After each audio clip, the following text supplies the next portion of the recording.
Hey everyone, welcome. I'm Naomi, and today I have a really fantastic core focused practice for you. And this one is really specific for those of you that have diastasis recti and are trying to create some core repair. Now, before we even get started, I want to be really clear that there are many things that you can do to help support your healing and recovery if you have diastasis recti. As always, I think it's super important to talk to your primary caregiver, to whoever is looking after you when it comes to your postpartum healing, just to make sure that it is the right time for you to start doing this. And of course, I also always encourage seeking out professional help, talking to physical therapists and to people who specialize not only in postpartum recovery for your core, but also pelvic floor support, because these two tend to go hand in hand. Now, all of that said, this is also a really fantastic practice for those who just want to rebuild some core awareness and connection, whether you are postpartum or whether you are just feeling like, yeah, I don't really know how to connect to my core muscles. So I have something for you in this as well. So even though this is geared towards those who are recovering from birth and are recovering from an abdominal separation, diastasis recti, this is also really great for anyone who wants to reconnect a little bit more to core awareness and to have just a gentle and supportive core focused practice. So if all of that sounds like what you want to do for the next 14 minutes or so, well, let's get right into it and I will see you on the other side. So let's get started with some just good, solid breathing techniques to help you get more in touch with your core muscles. So what you can do, and I'm just lifting up my shirt so you can see where my hands are going to go, you can place your hands on either side of your hips. Okay, so I'm wrapping my fingers around the front of my pelvis, and I'm really holding on. You can dig in a little bit and find like the two pokey outy bones of your pelvis. Everybody has them, okay? It doesn't really matter how far in you need to dig. They're there, I promise. And your thumbs wrap around too. So you're really cuffing the front of your belly, okay? And the front of your pelvis. And all you're doing is breathing in through your nose, breathing out through your mouth. Now, as you breathe in, totally normal, natural breath in. As you breathe out, you're pulling your hands inward toward one another. Not to try to pooch your belly forward or press anything forward, more just to create like a closing effect. Like you're trying to wrap the sides of your pelvis around more and inward. Of course, you can't physically do that. That's not how your pelvis works. It's more of an energetic action. But it's just giving more of a container, more of stabilization toward your core, toward the center of your body, right? From the floor of your pelvis up to your shoulders. Okay, so in through your nose, out through your mouth, and that wrapping around quality. And you can keep going right now. I'm just going to give you a few more ways to think about it.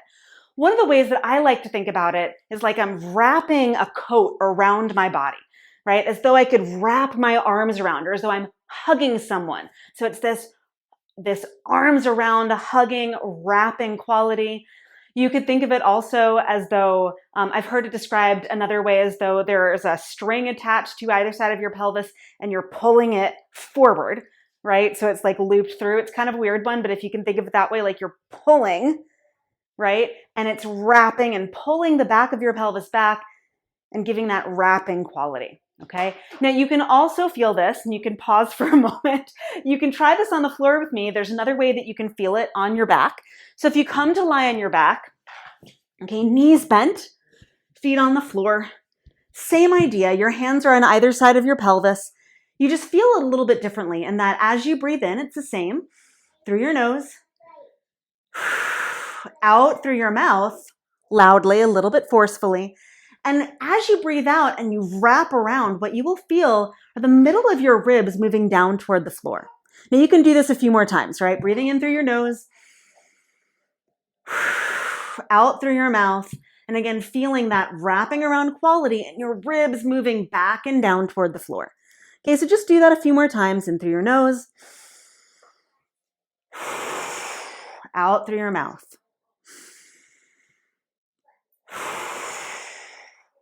And just one more time.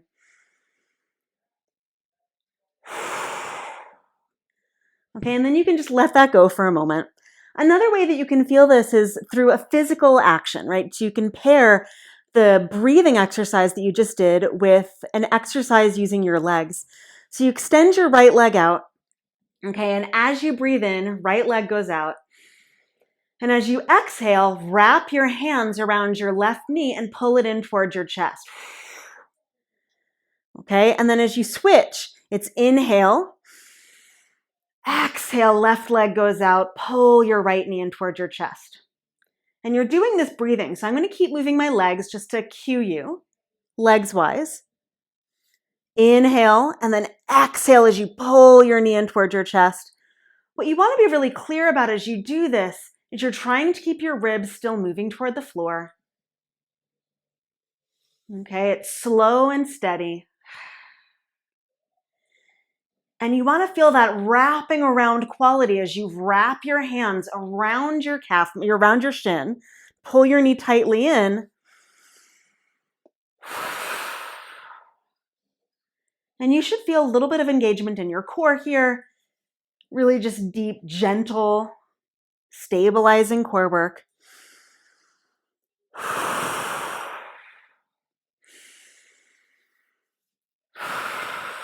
And I'm kind of exaggerating my breath, so hopefully you can hear it through my mic. And again, we'll do one more. And then you can relax, put your feet down, and just, do a little bit of windshield wiper action, dropping your knees from one side to the other to help relax the tops of your thighs. Okay, so that is one exercise that you can do with the breathing technique. Okay. And the breathing technique you can do anytime. This exercise you can do anytime. There are ways to modify and progress it, but keeping your heel on the floor as you extend your leg out is one way to keep it a little bit more mellow. Heel a little bit lifted like we did is somewhere more neutral in the middle. And lifting your leg a bit higher is a way to progress it when you feel, just a little bit more active and aware with your core muscles. Okay, so again, heel on the ground. If having your heel a few inches away from the floor felt like too much, sliding your heel in and out on the ground is a way to keep it a little bit more mellow. Heel slightly lifted is a bit more neutral, slightly more challenging. Heel higher up, leg on the diagonal, a little bit more challenging, right, when you have more core awareness and engagement, okay? Next thing that we're going to do is similar. You can have your hands on your belly, fingers pointing in toward one another. You're not pushing or squeezing or anything like that. This is mostly for awareness so that you know what's happening in that middle section of your abdominals, like where you get, if you have diastasis recti, where you get a little bit of that pushing out. And most likely when you're on your back, you're not going to feel that as obviously. Although as soon as you lift your legs away from the floor, you might, right? So if you put your fingers like right on the midsection of your abdomen, you might, okay? So all you're gonna do here with your knees lifted, feet off the floor, is tap one foot down at a time and then lift it back up, and tap the other foot down and lift back up. So your fingers are just for awareness. You wanna make sure that your ribs stay down. You're not trying to like tuck your tail and curl the bottom of your butt away from the ground. You want to keep your pelvis relatively neutral. You're just tapping one foot down and then the other. Now, one of the ways that you can do it is tap your toes down. The other way is to tap just your heel down.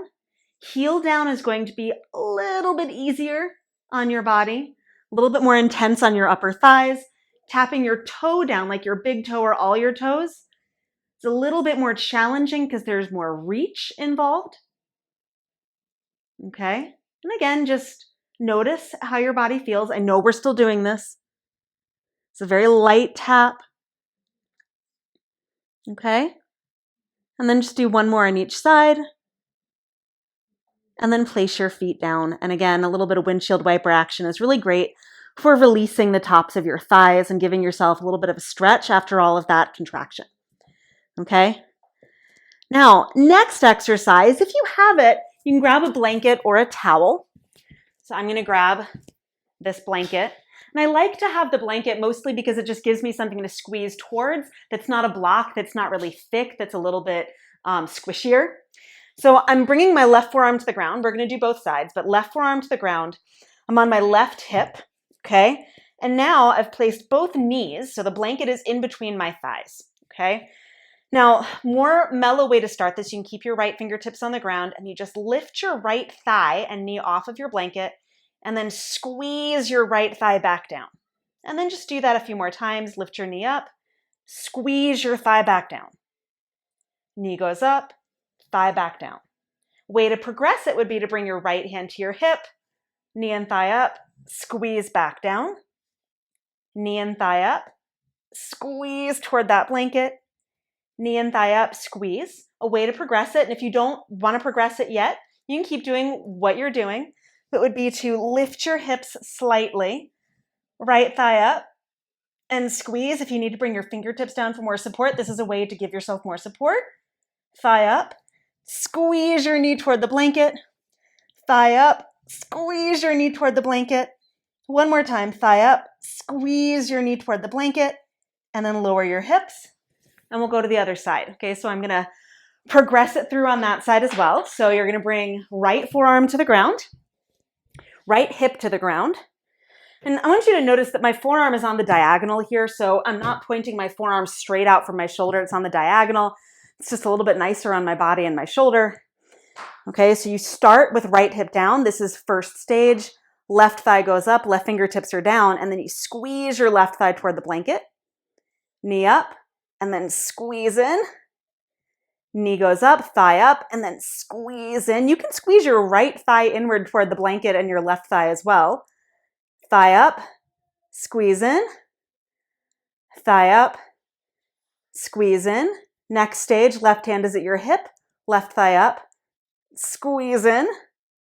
Left thigh up, squeeze in. Left thigh up, squeeze in. And then last stage, hips go up slightly. You can have your left fingertips down for a little bit more support if you need it. Left thigh up, squeeze in. Left thigh up, squeeze in. Left thigh up, squeeze in. Left thigh up, squeeze it back in. And then lower your right hip back down. Okay, and you can set the blanket to the side. So again, that is a way to progress that particular exercise too, giving yourself stages to work up. If you are still feeling like, oh, I need a little bit more support, keep your hip on the ground, you keep your hand on the ground, and you can build up from there, okay? Now the last one is also on your forearm. So you can bring your left forearm back to the ground. And there are two ways to progress here. So first way is to keep your knees together, knees bent, feet and thighs stacked, so your legs are stacked. Right hand is at your hip. Okay, to start. And then you can lift your right hand up with your elbow bent, lower your right elbow toward the floor, and then lift it back up. Right elbow toward the floor, lift it back up. And what you might notice is that your left hip wants to lift. Try not to let it. Try to keep it down if you're keeping your hips on the floor intentionally. So you're just lifting your forearm and then lowering. Lifting your forearm and lowering. Now, if you want to progress it, you can lift your knees. You can keep your knees bent and lift your hips off of the floor. Again, forearm down and lift. Forearm down and lift. Forearm down and lift. Or you can lift your knees. You can stagger your feet or stack them. Same idea, forearm down and lift. Right forearm down to the ground and lift. Two more. Right forearm down to the ground and lift. Forearm down, and lift. Lower your hips. And we'll go to the other side because there's another side. Okay, so come onto your right forearm. Right hip is on the ground. And remember, you can start with your hip down, right? Your entire leg on the floor. Left hand at your hip for just a moment to get your bearings. And then you can lift your left elbow up, lower your left forearm towards your right forearm, and then lift back up. Left forearm towards your right forearm to the ground and back up. Left forearm towards your right forearm and back up. Left forearm towards your right forearm and back up. Now, if you feel ready to progress, and again, this doesn't have to be right now. Can be progressively over days, weeks, months, even if you want. Okay, but you can lift your hips, keeping your knees bent. Left forearm goes down, back up. Left forearm goes down, back up. Left forearm down, back up. Left forearm down, back up. And of course, last option is knees lifted away from the ground, thighs away from the ground. You can stagger your feet, it's a little bit easier. And then left forearm down and back up. I'm getting stuck in my plant. Left forearm down and up. Left forearm down, tap it, back up. This is the last one. Left forearm down, back up, lower your hips. Whew, give your shoulders a little roll because I know that's a lot for your shoulders too. Just place your hands on your belly, take a full breath in. Full breath out. And you just did that. Well done. Thank you so much for joining me for that Diastasis Recti friendly core supportive practice. I hope that it was useful, and I hope that it gave you some really simple things that you can do every day to help not only restore some core connection, but to help you slowly rebuild your core strength and stability. What's really important to note about these exercises and this practice is that it's meant to offer you something that you can build progressively over, days and weeks and months and even years postpartum. Okay, these are exercises that you can slowly progress as you build your core awareness and your core strength. And within each of the exercises, I've tried to give a few options to help you build, right, and help you grow and progress. Now, if you do want more progression when it comes to core health and strength, I have a phenomenal program called Movement for a Healthy Core. And not only are most of the practices in that particular program Diastasis Recti friendly, pelvic floor health friendly, I also offer a bonus video to help you modify some of the other poses within that program that might not be as beneficial, particularly if you're earlier in your Diastasis Recti healing journey, okay? So that you can modify as you need to within a few of the practices that have a few poses that might just be a little bit less beneficial as you are recovering. Okay, so by and large, the program itself is incredibly supportive for those who are recovering postpartum. If you have diastasis recti or any pelvic floor issues that require some more care. And if this particular practice that you just did felt really good, then I know that the Movement for a Healthy Core program will also feel really good for you. You can find more information about that program in the description below. Whether or not I see you in that program, I am so glad that you found your way here. Thank you so much for joining me here. As I said earlier, I really hope that this practice has been helpful and supportive to you. And I look forward to hearing how it goes and seeing you back on the mat again really soon. Until then, bye.